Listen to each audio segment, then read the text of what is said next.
Hello everyone. Today we are going to discuss the poem Ode to the West Wind by Percy Shelley. Ode to the West Wind is an ode as the title suggests, and it was written by P.B. Shelley. It was composed by Shelley in 1819 while he was visiting Italy.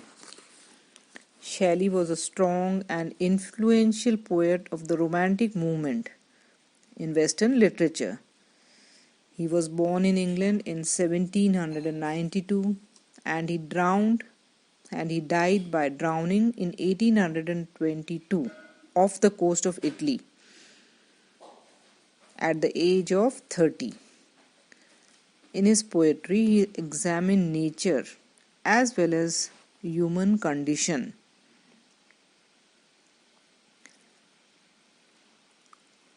Ode to the West Wind is an ode, and though it was written by Shelley in 1819 in Cassine Wood near Florence, Italy, it was published in 1820 by Charles in London as a part of the collection Prometheus Unbound, a lyrical drama in 4 acts with some other poems. Shelley wanted his message of reform and revolution to be spread, and he makes the wind his messenger. In fact, the wind becomes the trope for spreading the word of change through the poet-prophet figure. Some people believe that this poem was written in response to the personal loss, the loss of his son William, who was born to Mary Shelley in 1819. This had pained Shelley, and his pain influenced him in writing the poem.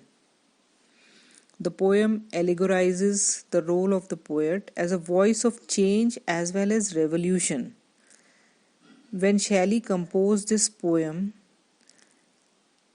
without doubt one can say that he had the Peterloo massacre of August 1819 in mind.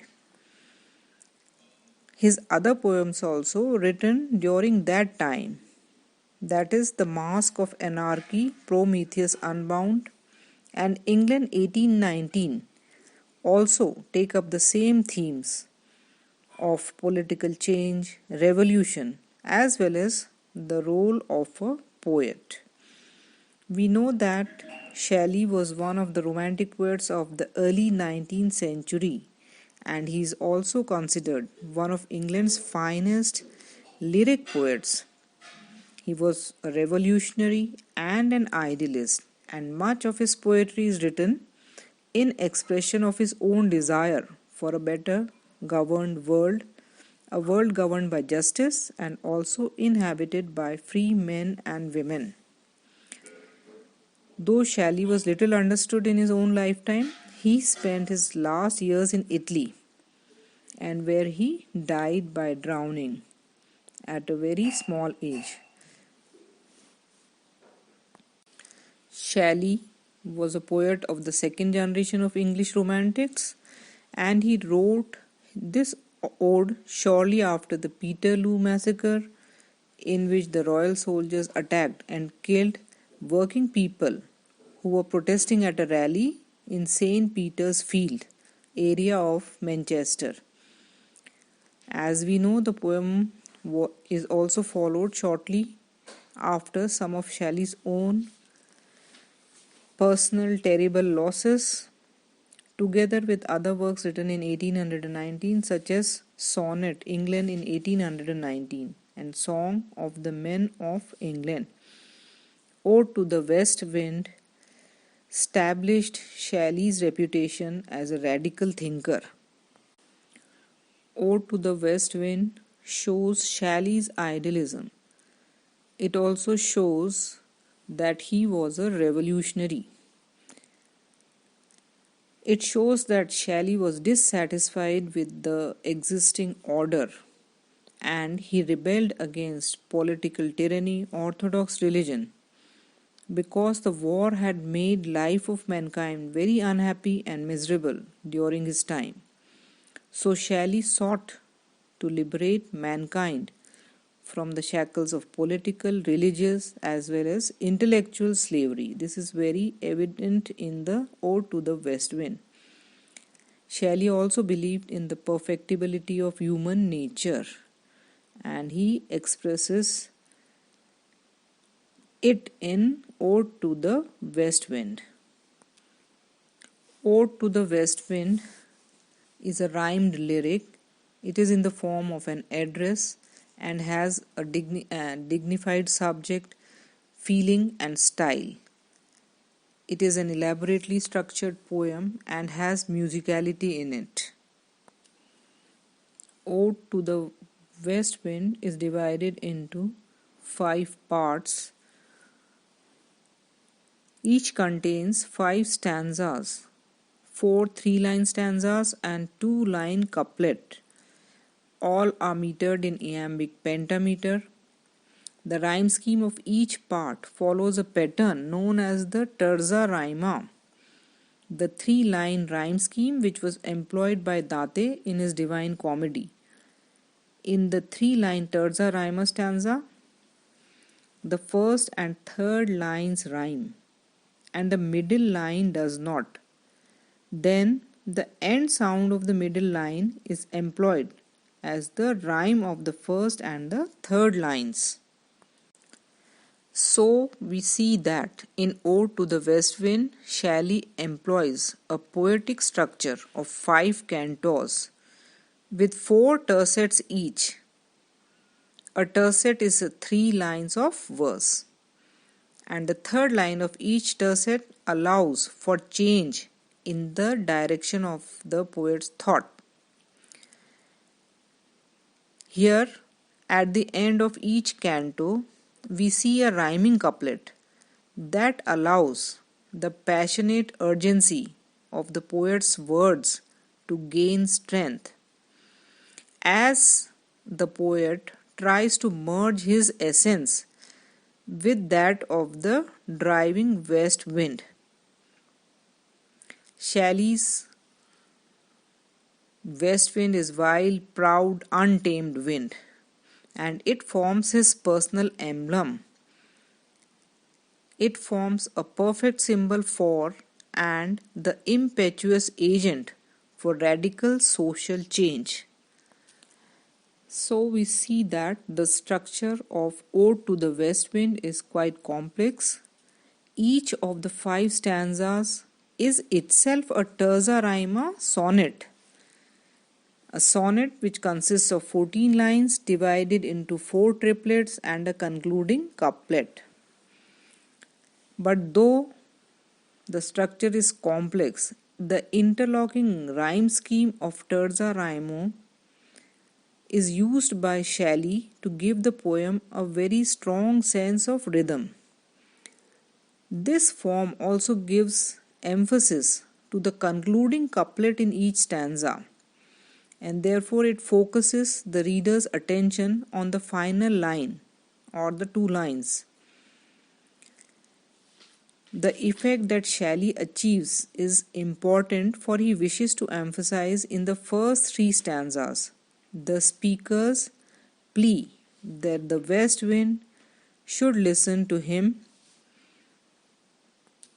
and in the final stanza he wishes to bring forth or highlight the significant rhetorical question with which the poem ends.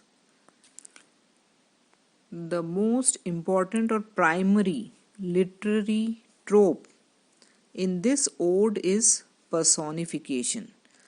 Shelley again and again repeatedly addresses the west wind as if it were an animate, intelligent being. He wishes his readers to consider the west wind as a living force, a force that helps to shape the landscape, literally the physical landscape and metaphorically the landscape of human minds and attitudes. Shelley uses three major images in the poem: the wave, the leaf, and the cloud. He uses these images to show the ways in which the west wind treats elements of physical landscape. In a few short lines in each of the first three stanzas, what he does is to depict the effects of the fierce autumn wind on the ocean, on the earth, and the sky. In the fourth stanza, he applies these descriptions to himself, calling on the west wind to work its magic on him, that is, on the poet himself, in the same way as it does in the natural world, so that he too will die only to rise again and give life, that is, intellectual life. In the fourth stanza, Shelley uses the most striking image. He describes the poet's present plight and he writes that I fall upon the thorns of life, I bleed. Thus he urges the west wind in a single line that he be made like the wave, the leaf, or the cloud, so that he can also be transformed by the powers of the wind. Thus we see that Shelley addresses the west wind as a force of death as well as decay. But he welcomes this death and decay because he considers that rejuvenation and rebirth only comes after death and decay. A first person persona in the poem, the west wind addresses the west wind in the 5 stanzas. It considers the wind to be strong and fearsome. In the first stanza, the wind blows the leaves of autumn. In the second stanza, we see that the wind blows the clouds in the sky. In the third stanza, we observe the wind blows across the island and the waves of the sea. In the fourth stanza, Shelley imagines being the leaf, cloud, or wave, sharing the wind's strength. He desires to be lifted up rather than caught low on the thorns of life, for he sees himself like the wind, tameless and swift and proud. In the final stanza, that is the 5th stanza, he asks the wind to play upon him like a lyre. He wishes to share the wind's fierce spirit. He says that in turn he would have the power to spread his words throughout the world and help in reawakening the world. So this was an introduction to Ode to the West Wind. Thank you.